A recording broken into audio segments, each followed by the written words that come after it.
안녕하세요. 빌립보서 우리 백독을 하기 위해서 우리 수요일마다 모여서 함께 빌립보서에 대한 여러 가지 개론을 듣고 또 강의 설교를 들으면서 빌립보서를 지금 백독 시작했습니다. 지금은 이 빌립보서 처음에 들어가면서 오리엔테이션을 함께 나누는 시간을 가지고자 합니다. 공동체 성경 읽기 여러분 보내드린 그 영상을 보면 앞에 빌립보서에 대한 여러 가지 얘기들을 우리 목사님이 잘 설명해 주셨죠. 저는 그 설명은 뒤로 하고 빌립보서가 우리에게 주는 정말 핵심적인 그 내용이 무엇인가 그것을 좀 나누면서 빌립보서를 열어가길 원합니다. 빌립보서는 기쁨의 서신이라는 부제목이 달려있는 그런 옥중서신이죠. 로마 감옥에 이 바울이 갇혀 있으면서 그가 사랑하는 이 빌립보 성도들 그 교회에 보낸 이 편지가 빌립보서인데요. 감옥에 있지만 그들에게 기뻐하라 이렇게 권면을 하는 겁니다. 여러분 믿는 사람들의 표정, 이 표징 중에 하나가 기쁨이죠. 감사죠. 그래서 기뻐하는 그 사람들 보고 야, 저 사람 보니까 나도 예수 믿고 싶다. 사실 믿는 사람에게 이 기쁨이 이 믿음의 이 표징이 될 수 있는 부분이거든요. 빌립보서에서는 기뻐하라는 또 기뻐하는 뭐 이런 형용사와 동사의 이 부분들이 18번이나 나옵니다. 그만큼 기쁨을 강조합니다. 원래 바울은 빌립보로 가려고 하지 않았죠. 2차 전도 여행 때 아시아로 가려고 했는데 마게도냐인이 그의 환상 속에 나타나서 이리로 와달라고 하는 그런 이 부탁을 듣고 보고 그리고 이 바울이 아시아가 아니라 이쪽이 하나님 뜻이구나 하고 가서 처음 이 개척한 교회가 빌립보 교회입니다. 루디아라는 자주장사가 이 교회를 개척을 했죠. 그리고 거기서 투옥당하지 않습니까? 환상을 보고 하나님의 뜻인 줄 알고 갔는데 거기서 감옥에 갇히고 투옥당하고 그런 일들이 벌어지죠. 이상하지 않습니까? 하나님의 뜻을 찾아서 순종하는 마음으로 갔는데 거기서 축복이 있고 더 큰 번영과 부흥이 있을 줄 알았는데 감옥에 갇히고 또 추방되고 도망가고 그런 이 삶이 이어집니다. 저는 신앙생활을 할 때 이것이 참 중요하다고 생각합니다. 예수님을 믿고 주님 앞에 말씀대로 순종하면 만사형통할 것 같은데 그렇지 않은 일들이 종종 벌어지죠. 제가 목회의 지금까지 해왔던 이 경험을 통틀어 볼 때 하나님의 뜻에 순종하고 나갈 때 그것이 내가 편안해지고 내가 부유해지고 성공하는 그런 길이 아니라 하나님이 인도하시는 길은 이상하게 좀 어려움도 있고 고난도 있고요. 그렇지만 분명한 것은 그것을 통해서 정말 하나님이 원하시는 것이 무엇인지를 알게 되는 놀라운 축복을 경험하게 됩니다. 제가 이제 전임 사역을 나아가야 될 때 저는 선교사로 헌신했거든요. 그래서 하나님께 기도할 때 하나님이 정말 저에게도 환상을 보여주셨습니다. 말씀도 열어주셨습니다. 그것은 선교가 아니라 교회를 섬기라는 사인이었습니다.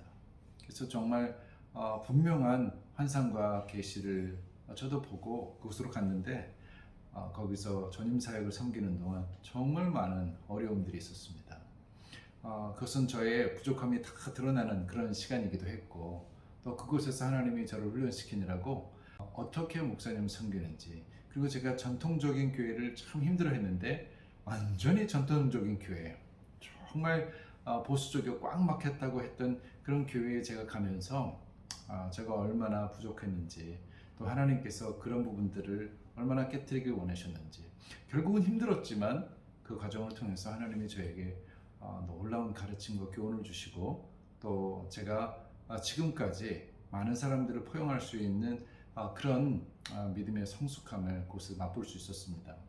하나님이 원하시는 것과 우리가 원하는 것은 정말 많은 차이가 있는 것 같습니다. 마게도냐의 환상을 보고 빌립보에 갔다가 거기서 감옥까지 가고 또 매맞고 투옥되는 이 바울 사도의 이 걸음을 생각할 때 빌립보서, 이 빌립보 교회는 남다른 의미가 있는 교회이기도 합니다. 이 교회에게 바울이 하고 싶은 말은 기뻐하라 라는 얘기입니다. 빌립보서 전체에서 흐르고 있는 이 분위기, 기쁨의 서신이죠. 여러분, 기뻐하라는 이 성경의 바울사도의 말 중에 같이 붙어 다니는 이 수식하는 말이 있는데, 그것은 항상 기뻐하라 라는 거죠. 그래서 데살로니가전서에도 항상 기뻐하라, 쉬지 말고 기도하라, 범사에 감사하라, 이 세트로 갑니다. 그러니까 기쁨과 또 항상 기뻐하라는 이 수식어는 같이 붙어 다니는데, 또 하나 더 있죠. 주 안에서 기뻐하라. 여러분, 저희가 미친 듯이 기뻐하고 매일매일 희죽희죽거리는 게 그 기쁨이 아니라 주 안에서 기뻐하라는 겁니다. 그러면 항상 기뻐할 수 있다는 거죠. 항상 기뻐한다는 것은 뭡니까? 주위의 요건과 조건에 상관없이 기뻐하는 것을 말하죠. 우리는 흔히 기쁨이 외부에서 온다고 생각합니다. 다시 말하면 바깥의 일들이 잘 되고 또 내가 바라는 것들이 이루어질 때 우리는 기뻐하죠. 인기를 얻게 되거나 또 집을 사게 되거나 어떤 조건이 만족이 되면 기뻐할 수 있습니다. 여러분, 그럴 때에 기뻐하라 그를 명령을 할 필요가 없죠. 기뻐하지 않은 상황에서도 기뻐하라 라는 것이 우리에게 주어진 명령입니다. 주어진 조건이 잘 될 때 기뻐하는 건 뭐 누구나 다 할 수 있는 건데, 어려울 때 기뻐할 수 있는 것은 능력이죠. 고통의 시간이 우리를 점령할 때 우리에게 나타나는 반응이 무엇인가? 첫 번째는 좀 당황스러움일 겁니다. 왜 이런 일들이 벌어질까? 라는 거죠. 내가 말씀대로 살고 또 주님께서 원하시는 일들을 잘 감당했는데 왜 나에게 이런 고통의 일들이 있지? 내가 죄를 지은 것도 아닌데. 그렇게 생각할 수 있죠. 당황스럽습니다. 저도 하나님의 뜻대로 갔는데 왜 이렇게 어려운 일들이 있을까? 마게도니의 환상을 보고 갔는데 왜 이런 감옥에 투옥되는 일들이 있을까? 어려운 거죠. 당황스럽습니다. 그때 나타나는 이 반응은 분노죠. 화가 나는 겁니다. 내가 뭘 잘못했지? 네가 어떻게 나한테 그럴 수 있어? 그리고 열이 받죠. 분노합니다. 원망이 튀어나오죠. 그 다음에 우리는 깊이 절망하거나 낙심하게 됩니다. 이게 암 선고를 받은, 시한부의 선고를 받은 사람들이 나타내는 증상과도 좀 비슷하죠. 고통이 찾아올 때 우리는 당황하면서 분노하고 원망하다가 낙심합니다. 특별히 이 고통의 시간이 길어지면 길어질수록 우리에게 이 절망과 낙심, 그것은 정말 오래 나타나는 이 최후의 모습이 아닌가 싶습니다. 깊은 우울감에 빠지기도 합니다. 그러나 바울은 분명히 얘기합니다. 기뻐하라. 항상 기뻐하라. 주 안에서 항상 기뻐하라. 다시 말하노니 기뻐하라. 빌립보서를 통해서 샘물과 같은 기쁨이 넘쳐나는 그런 삶을 살기를 축복합니다. 이번 백독을 하면서 하나님 우리에게 기쁨을 선물하실 줄 믿습니다. 사람들은요, 원래 기뻐할 수 없는 상황에 놓여 있습니다. 우리 인생이 그렇다는 것이죠. 여러분, 하나님과 떨어져 있고 죄를 지었는데 우리가 기뻐하면 얼마나 기뻐할 수 있습니까? 잠시 덮어가는 거죠.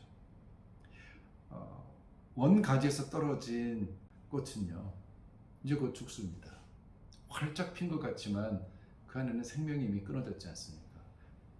잠깐 기뻐하는 겁니다. 그래서 전도서에는 그게 헛되다 얘기하죠.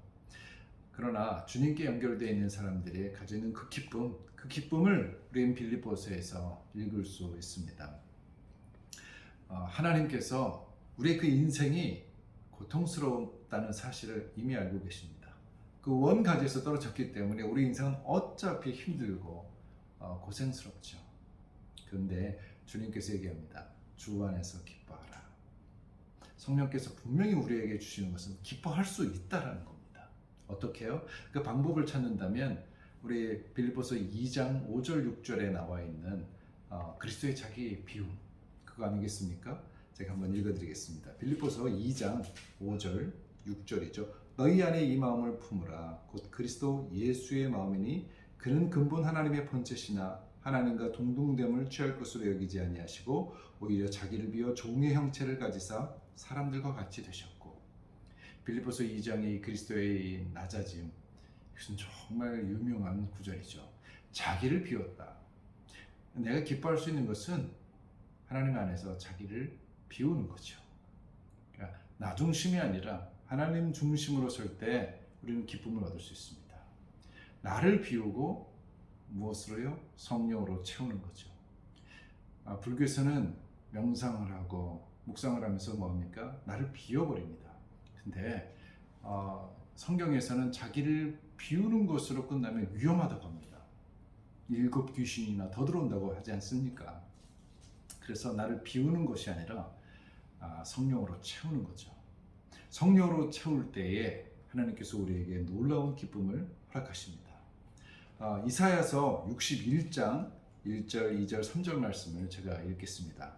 주 여호와의 영이 내게 내리셨으니 이는 여호와께서 내게 기름을 부으사 가난한 자에게 아름다운 소식을 전하게 하려 하심이라. 나를 보내사 마음이 상한 자를 고치며 포로된 자에게 자유를, 갇힌 자에게 노임을 선포하며 여호와의 은혜의 해와 우리 하나님의 보복의 날을 선포하여 모든 슬픈 자를 위로하되 무릇 시온에서 슬퍼하는 자에게 화관을 주어 그 죄를 대신하며 기쁨의 기름으로 그 슬픔을 대신하며 찬송의 옷으로 그 근심을 대신하며 그들이 의의 나무 곧 여호와께서 심으신 그 영광을 나타낼 자라 일컬음을 받게 하려 하심이라. 아멘. 보십시오. 슬픔이 변하여 기쁨이 될 것이다. 근심이 변하여 찬송이 될 것이다. 언제요? 1절에 주 여호와의 영이 내게 내리셨습니다.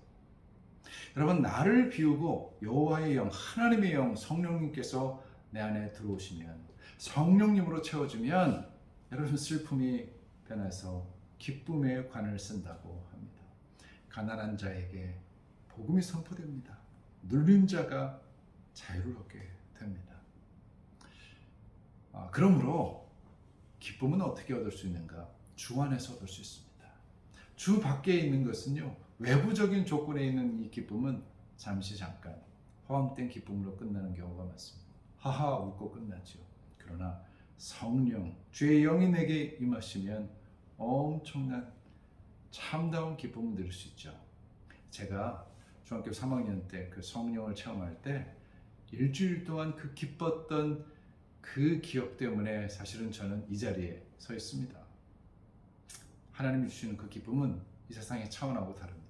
그 기쁨에 중독될 수 있으면 좋겠습니다. 그 기쁨이 지금도 사모가 됩니다.